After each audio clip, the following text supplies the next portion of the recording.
Hey guys, so we've got the flag up behind.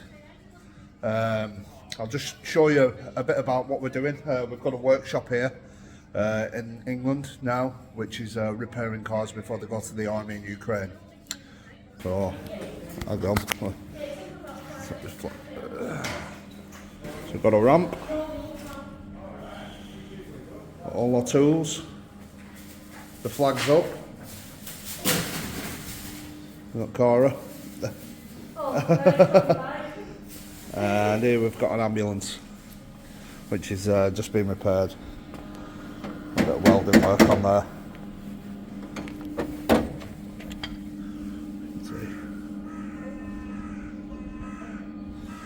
You got Gary there repairing the step.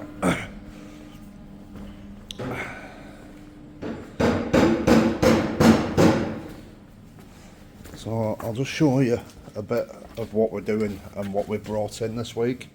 We're still in the process of cleaning the garage up. That's why Cara's here. Unfortunately, Gary's just blocking the way there, but I'll get to that part in a minute. So basically, what's happened is, because obviously we're doing a lot of vehicles at the minute. The weather's been a bit rough in Ukraine as well, so I mean the idea is that we're going to be demining next week, but I'm going to show you a little clip now of what we're up against. Unfortunately, it was 15 degrees 2 weeks ago, and the areas where we actually work it is -2, so I'll just show you a clip.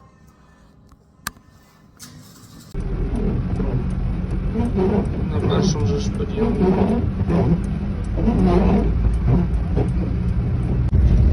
Вот така ось у нас малина.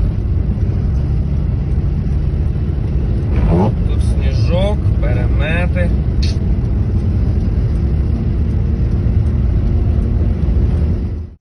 So yeah, as you can see from that clip, the weather's not ideal.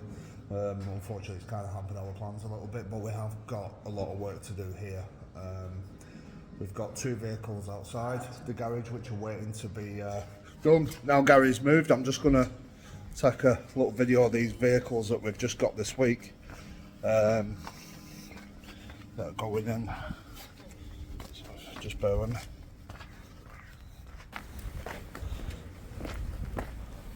So if you're lucky, we've got this Land Cruiser. I picked this up from London the other day. It had one owner from new, who was an 84-year-old guy. Unfortunately, it won't pass another MOT because it has got a lot of issues underneath, but we can deal with that because that's what we do. You have a look there, you see? There's a little bit at the back end as well, but we can sort that out, you know.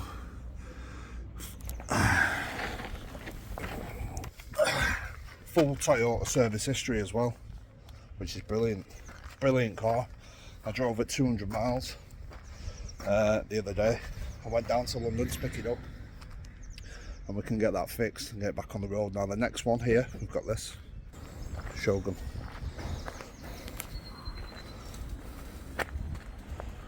Again, runs absolutely perfect, but it's got chassis problems. Well, there it is, you see? But we can fix that.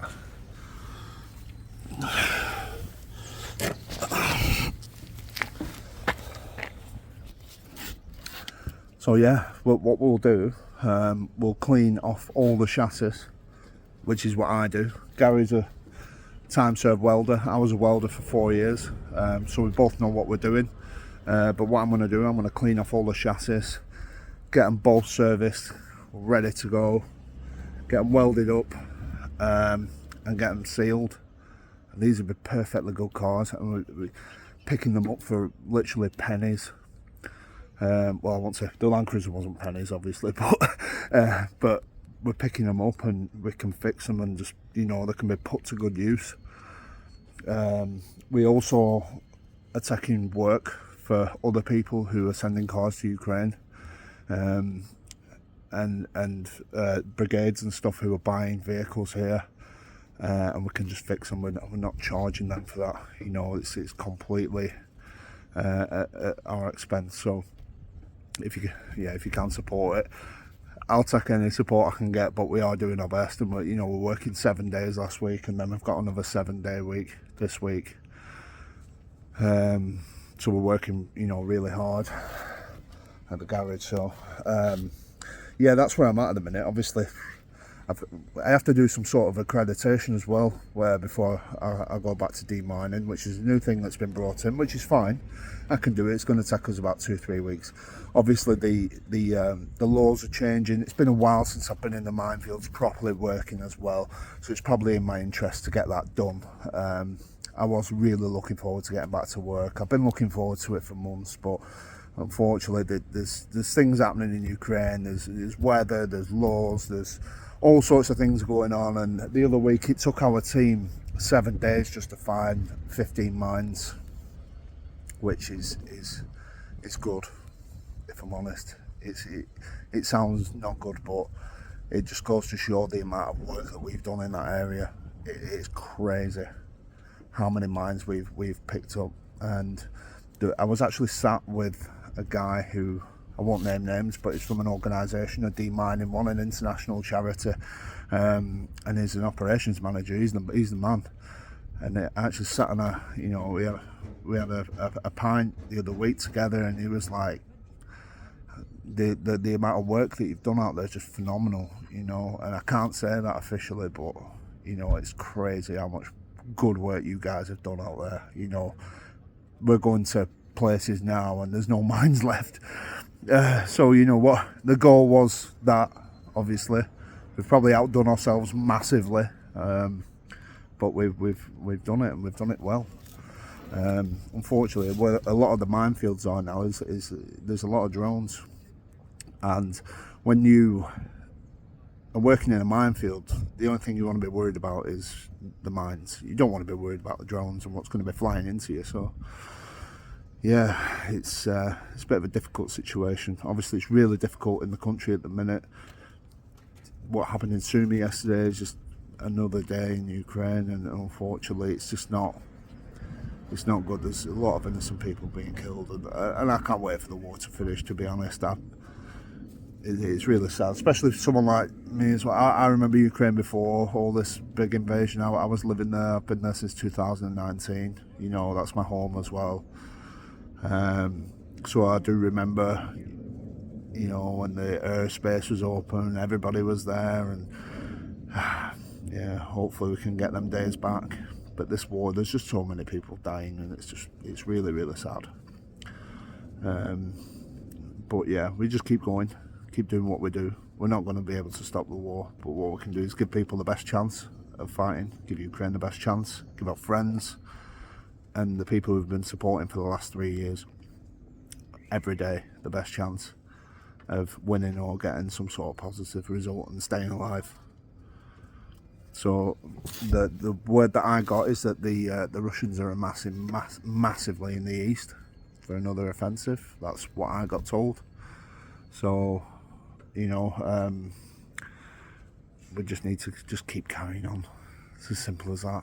And we're all tired. We're not earning a lot of money. Even me, I'm having to switch work and stuff around just to try and get this done and that. And I know the sign is behind me. It's kind of give the address away, but yeah. Anyway, I don't care. I'm at that point now. I don't care. I've only just realised. So yeah. So thanks for supporting Ukraine, and if you can support the garage. If you've got a friend or anybody who's taking a car to Ukraine that just wants that once over, bring it in, we'll get it sorted. There's a mechanical garage next door which we have to pay for if they get involved, but they do good rates for us, so we can't ask for more than that. Not everybody is a volunteer. Some people have to live, and even Gary, I've got to pay Gary some money. He's got a roof over his head, and he's never been to Ukraine or anything either, but he does his best in for what he can. So yeah, thank you, and keep supporting us. Let's get these vehicles over.